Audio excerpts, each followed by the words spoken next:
নমস্কার,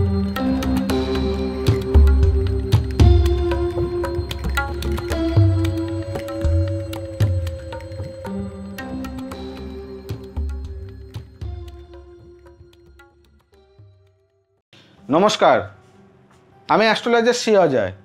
দর্শক বন্ধু, আশা করি আপনারা সবাই সুস্থ আছেন ও সাবধানে আছেন। তার সঙ্গে আমার অনুষ্ঠান আপনারা দেখছেন। দর্শক বন্ধু, আগে এটাকে জানুন, জ্যোতিষ শাস্ত্র আদৌ কি সত্য না মিথ্যা? জ্যোতিষ শাস্ত্র কোনো দিন মিথ্যা নয়, জ্যোতিষ শাস্ত্র সম্পূর্ণরূপে সত্য। কারণ জ্যোতিষ বহু পুরনো প্রাচীন যুগে রাজা থেকে আরম্ভ করে বিভিন্ন জায়গায় জ্যোতিষ হস্তরেখা যেমন সমুদ্রের মতন কোনো দিন শেষ হয় না, তেমনি হচ্ছে জ্যোতিষ শাস্ত্র কিন্তু সত্য।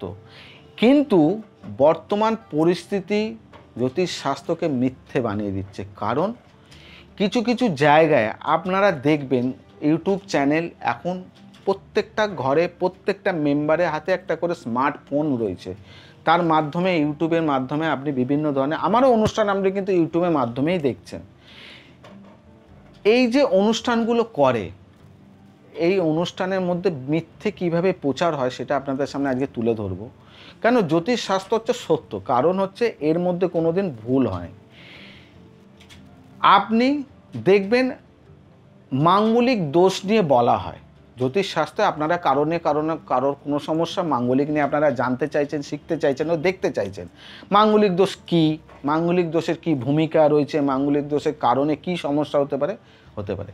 কিন্তু আপনি একটা অনুষ্ঠান চালালেন, কারণ মাঙ্গলিক দোষ নিয়ে অনুষ্ঠান হচ্ছে, কিন্তু আপনি এখানে গিয়ে দেখলেন বলল আপনার ঘরের এই মঙ্গল বসে থাকার কারণে আপনার ডিভোর্স হয়ে যাচ্ছে, আপনার জীবনে সমস্যা দেখা দিচ্ছে, আপনার পরিবারে অশান্তি হওয়ার জায়গা দিচ্ছে। দর্শক বন্ধু, সবার আগে বুঝবেন, আজকে আমরা জ্যোতিষ শাস্ত্রটাকে এই জায়গায় নিয়ে এসেছি, এত পরিমাণে হয়েছে। আপনার বয়স 30 বছর, আপনার এখনো পর্যন্ত বিয়ে হয়নি, আপনি তার জন্য চিন্তা ভাবনা করছেন কেন বিয়ে হচ্ছে না, এটা তো ভাবছেন। কিন্তু আপনি একটা ভেবে দেখুন, আপনি কেন বিয়ে করতে চাননি? আপনি নিশ্চয়ই চেয়েছেন আমার জীবনে কোনো এখনও পর্যন্ত আর্থিক দিক দিয়ে আপনি সচ্ছল হননি, আমি আমার নিজের জীবনটাকে আরেকটু বেটার করে নিই, আমি আমার জীবনে আরেকটু ভালোভাবে ব্যালেন্স করে নিই, যাতে আমি পরবর্তী সময় যাতে বিয়ে করে আমার যেই জিনিসগুলো সমস্যা যাতে না আসে। তার জন্য আপনি চিন্তাভাবনা করে আপনার এজটা এগিয়ে গেছে। কিন্তু তার মধ্যে দেখা গেল আপনার জন্মছকে মাঙ্গলিক দোষ রয়েছে। এবারে আপনি কোনো জ্যোতিষ পরামর্শ নিলেন, আপনার তো জন্মছকে মাঙ্গলিক দোষ থাকার কারণে আপনার কিন্তু বিয়ে হতে বাধা হচ্ছে, আপনার বিয়ে হতে দিচ্ছে না, এই কথাটাই কিন্তু আপনাকে বলবে। কিন্তু আপনার জীবনটাকে আপনি ক্যালকুলেশন করে দেখুন, আপনি কাজ পেয়েছেন অনেকটা লেটে, 25, 26 বছর, 27 বছর বয়সে গিয়ে আপনি কাজ পেয়েছেন। আপনি এই বয়সে কাজ পেয়েছি, আমি এখনই যদি বিয়ে করে নিই আমার ঠিক হবে না, আমি এই কাজটা করছি, করে আর একটু ব্যালেন্স করে নিই, আমি একটুখানি গুছিয়ে নিই, আমার কিছু কিছু জায়গায় রয়েছে, আমার একটা বাড়ি করা দরকার, আমার কিছু অর্থ সঞ্চয় করা দরকার, আমার কিছু পরিস্থিতি বেটার করার দরকার, সেই কারণে আমি একটু পরে চিন্তাভাবনা করব। এই একটা আপনি চিন্তাভাবনা করে কিন্তু আপনি এগিয়েছেন, তবেই কিন্তু আপনার বয়সটা কিন্তু বেড়েছে, আপনি এজটা কিন্তু এগিয়ে নিয়ে গেছেন। কিন্তু কোনো জ্যোতিষ শাস্ত্রের কাছে যান, আপনার মাঙ্গলিক দোষের কারণে কিন্তু আপনার বিয়ে হয়নি, সবার আগে বলে দিল। তার মানে বুঝুন এটা সত্য না মিথ্যে। আপনি নিজেই ক্যালকুলেশন করবে, বুঝে দেখে নিন সত্য না মিথ্যে। কারণ আপনার চিন্তাটাকে আপনার কিন্তু, হ্যাঁ, মাঙ্গলিক দোষ মানেই যে আপনাকে বিয়ে লেট করিয়ে দিয়েছে, বিয়ে হতে দিচ্ছে না, এই জিনিসটা আপনার কানের মধ্যে ও মাথার মধ্যে তুলে ধরবে।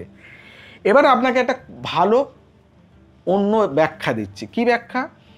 আজকে জ্যোতিষ শাস্ত্রটাকে এতটাই মানে কাছের হয়ে গেছে, আপনি কোনো সোশ্যাল মিডিয়াতে যে কোনো জায়গায় টাইপিং করলেই আপনি তার বায়োডাটা পেয়ে যাবেন। আপনার বাবা মা, যেমন আমার যে একটা এজ হয়েছে, আমার বাবা মা কিংবা অন্য কারোর বাবা মা, তারা কি সেই সময় কি জ্যোতিষশাস্ত্র কি এতটাই কি অ্যাভেলেবেল ছিল? না তাদের কাছে এতটাই ক্ষমতা ছিল যে না ঠিক আছে একটা ভিজিট দিয়ে আমরা বিচার করে দেখে নিই আমার সন্তানের মাঙ্গলিক দোষ আছে কিনা, আমার আছে কিনা? তারা কি বিয়ে হয়নি? তাদেরও কি লেট হয়নি? তাদেরও কিন্তু বয়সকালে বিয়ে হয়নি? তারাও কি অল্প বয়সে বিয়ে করেনি? তারাও কি সেই সময় প্রেম করে বিয়ে করেনি? তাহলে কি তাদের জন্ম সেই সময়কার জন্মের ছকে কি মাঙ্গলিক দোষ ছিল না? অবশ্যই ছিল। সময়ের পরিবর্তন, এই জিনিসটাই কিন্তু বোঝার ব্যাপার আছে। তার মানে তখনকার দিনটা কি মিথ্যে ছিল? তখনকার দিনটাও যেমন সত্য ছিল, এখনকার দিনটাও তেমন সত্য আছে। তখনকার দিনেও কিন্তু অত মিথ্যে ছিল না, কিন্তু এখনকার দিনে মিথ্যেটাকে বেশি বলে বেড়াচ্ছে, যার কারণে কিছুটা এই জ্যোতিষশাস্ত্রটাকে ব্যবসাতে পরিণত করে নিয়েছে। এবারে দেখুন, আপনাকে আমি একটা কথা বলি, অনেক ক্ষেত্রে আপনারা বোঝার চেষ্টা করবেন, হাউসগুলো যে জন্মছকের যে হাউস যেমন আছে, ধরুন আপনি বিয়ে করলেন কোনো বিচার না করে, জন্মছক বিচার না করে কোনোভাবে আপনি বিয়ে করেছেন, না প্রেম করে হোক, না দেখে শুনে হোক, যেমনভাবে হয় দেখা গেল আপনার বিয়ের পরে নয় আপনার মিসেস অথবা আপনি কোনো না কোনোভাবে আপনি শারীরিক সমস্যায় ভুগছেন। আপনার মনের মধ্যে চিন্তা হচ্ছে যে যা আমার তো তখন তো অতটা শরীর অতটা খারাপ ছিল না, আমার বিয়ে হয়ে যাবার পরেই বছরখানিক বছর দুই বাদেই আমি শারীরিক দিক থেকে আমি যেন কমজোর হয়ে যাচ্ছি, আমার শরীর স্বাস্থ্য ভেঙে যাচ্ছে। এইটা কেন?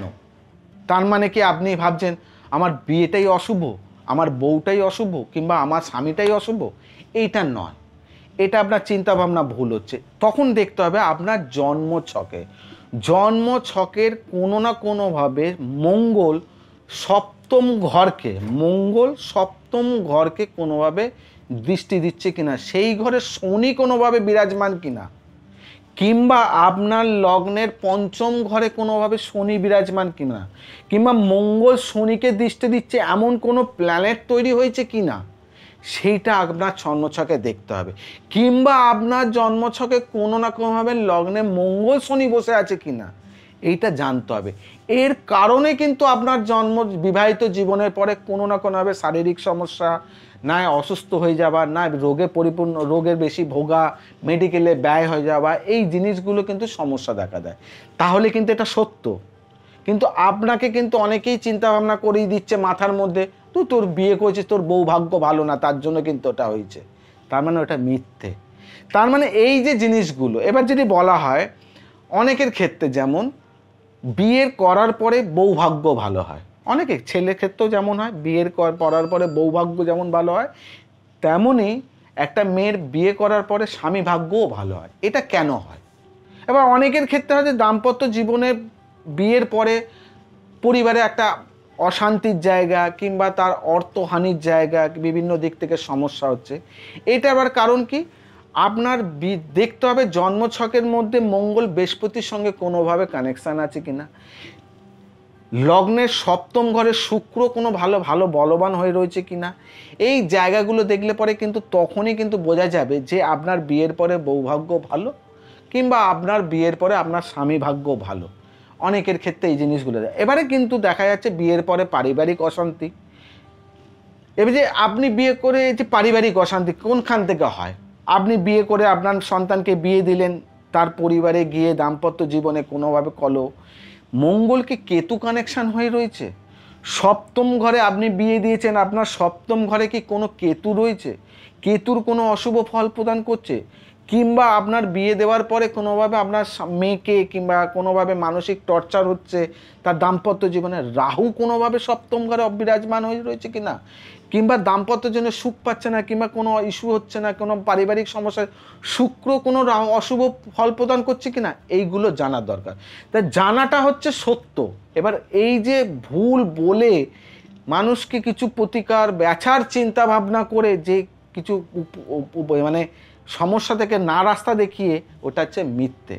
এরকম বহু আমি একটা দেখেছি আমার চ্যানেল, তার থেকে অনেক ভালো চ্যানেল এরকম বলছে শনিবার দিনকে নাকি নিরামিষ আহার করলে আপনার জীবনে দারিদ্রতা নেমে আসবে বলছে।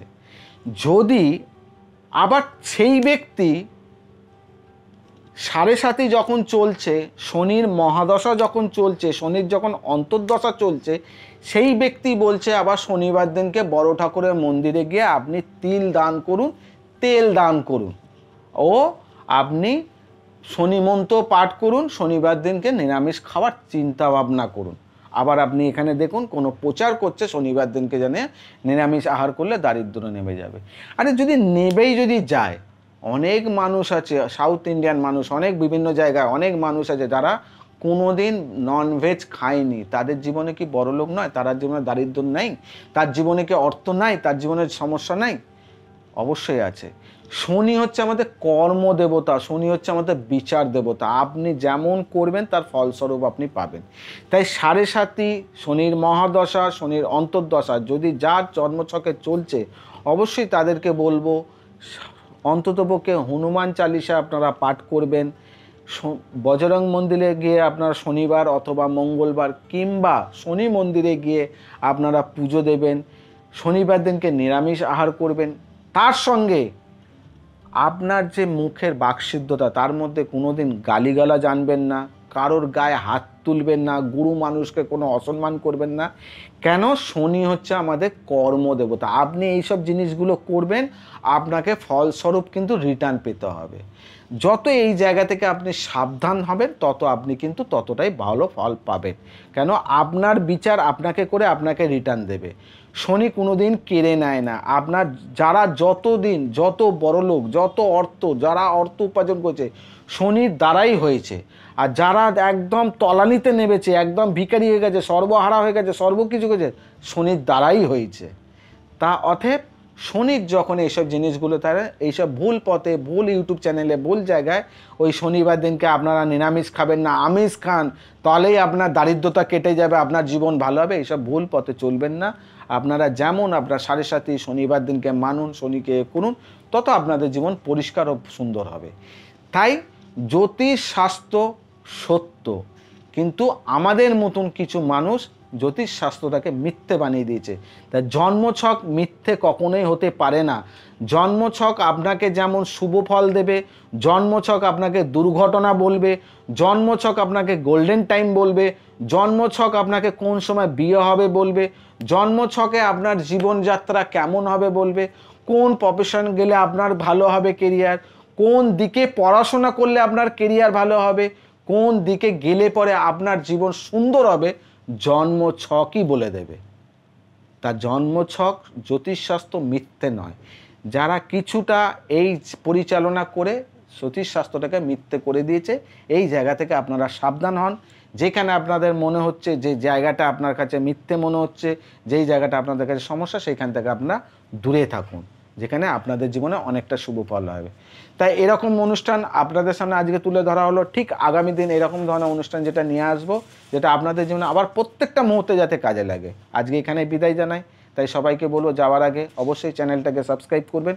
কেন করবেন? যদি আপনার ভালো লাগে, মনের মতন হয়, তবেই সাবস্ক্রাইব করবেন। তার সঙ্গে বেল বাটনটাকে প্রেস করবেন। আগামী দিন এরকম ধরনের অনুষ্ঠান যেটা আপনাদের জীবনে কাজে লাগে। এই বিষয়ে আজকে যে বিষয় নিয়ে আলোচনা করেছি, যেই বিষয় নিয়ে আপনাদের যদি কিচ্ছু বলা থাকে, ভালো হলেও বলবেন, যদি খারাপ লেগে থাকে সেটাও আপনি কমেন্টস বক্স থেকে কমেন্টস করতে পারেন, তার রিপ্লাই আপনি পেয়ে যাবেন। আজকে এখানে বিদায় জানাই। সবাইকে বলবো সুস্থ থাকবেন, সাবধানে থাকবেন, নেগেটিভ চিন্তা করবেন না, পজিটিভ করবেন ও নিজেকে খুব আনন্দে রাখবেন। নমস্কার।